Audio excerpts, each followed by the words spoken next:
Shabbat Shalom à vous tous. Shabbat Parashat Chayei Sarah.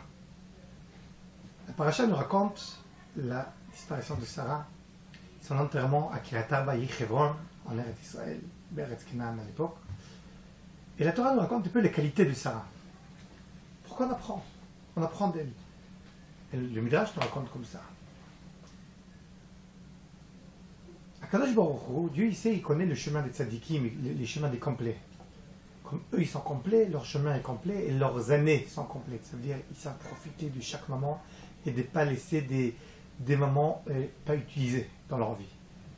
Et le Midrash continue et nous explique que Sarah était complète.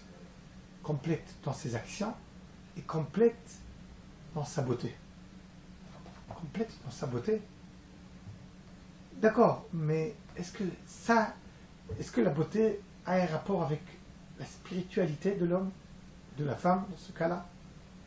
Chaque Shabbat, quand je suis à table avec mes enfants, je dis Shekerachen vehevela yofi, isha irat Hashem hiti talal. Ça veut dire que la beauté n'a pas d'importance dans la spiritualité de l'homme. Et l'importance, c'est l'intérieur de l'homme. Isha irat Hashem hiti talal. Alors comment ça se fait que le Midrash nous dit que un des points que Sarah a été complète, c'est sa beauté? Alors je vais vous expliquer. On va vous demander une question. Est-ce que vous avez vu déjà une fois quelqu'un d'un certain âge qui ne fait pas son âge? Ça vous arrive des fois à voir. Moi aussi j'avais un rave, quelqu'un qui m'a enseigné de la Torah. Il s'appelait Rabbi Mendel Futterfass. Rabbi Mendel. Il était âgé, venu du Sibérie. Il a vécu beaucoup de choses. Mais quand il priait, il était tellement enthousiaste, il était comme une flamme qui montait au ciel. Il était très vivant, il avait des forces. Et on se disait, d'où il a ses forces à son âge?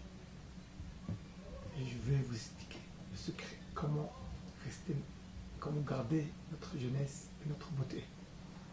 Alors comme ça. Des fois dans notre vie quotidienne, on est affronté à des tas de choses.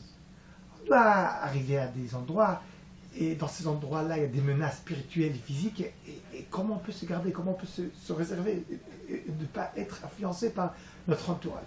Alors il y a plusieurs façons, et première façon, c'est dire, bon, je me laisse aller, je suis avec tout le monde, mais je fais attention que ça ne m'influence pas vraiment. C'est très dur, pas facile. On doit se lutter tous les jours. Il y a une autre façon, c'est, deuxième façon, se faire des murs de béton autour de nous, être dans notre coin, et se comporter comme on veut et ne pas regarder du tout qu'est-ce qui se passe à côté. C'est pas facile, on doit lutter tous les jours pour arriver, c'est pas facile du tout. Mais il y a une autre possibilité. L'autre possibilité, c'est pas chute. C'est tout simplement prendre de la lumière très forte et éliminer toute l'obscurité autour de nous. L'obscurité va partir. Ça veut dire, c'est quoi cette lumière? C'est notre lumière qui vient de notre âme. Ça veut dire, c'est notre bon comportement, nos bonnes actions qu'on fait. Et c'est se comporter comme il faut. Quand on se comporte comme il faut, on arrive à influencer tellement qu'on n'est plus menacé par les menaces qui sont autour de nous. Pas seulement qu'on n'est pas menacé, cette lumière-là. Imaginons que les menaces qui sont autour de nous, c'est le corps humain, et la lumière vient de notre âme spirituelle. Alors maintenant, on a dit que la lumière enlève toute l'obscurité. Ça veut dire que mon corps physique va être illuminé par la Neshama. Physiquement, mon corps va être beau et joli. Ça va me donner des forces. Ça va me donner des forces pour continuer à faire de bonnes actions avec mes deux mains physiques et avec mon âme spirituelle. Ensemble, ça fait l'homme complet. Les actions et la beauté. C'est pour ça que la Torah, pour expliquer que Sarah était complète, parle aussi de sa beauté. Parce que cette beauté-là d'une femme âgée est venue par ses actions. Et ensemble, ça montre qu'elle était complète.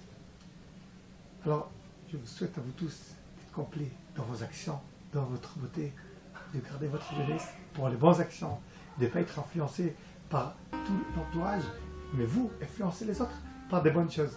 Shabbat Shalom et à Shabbat prochain.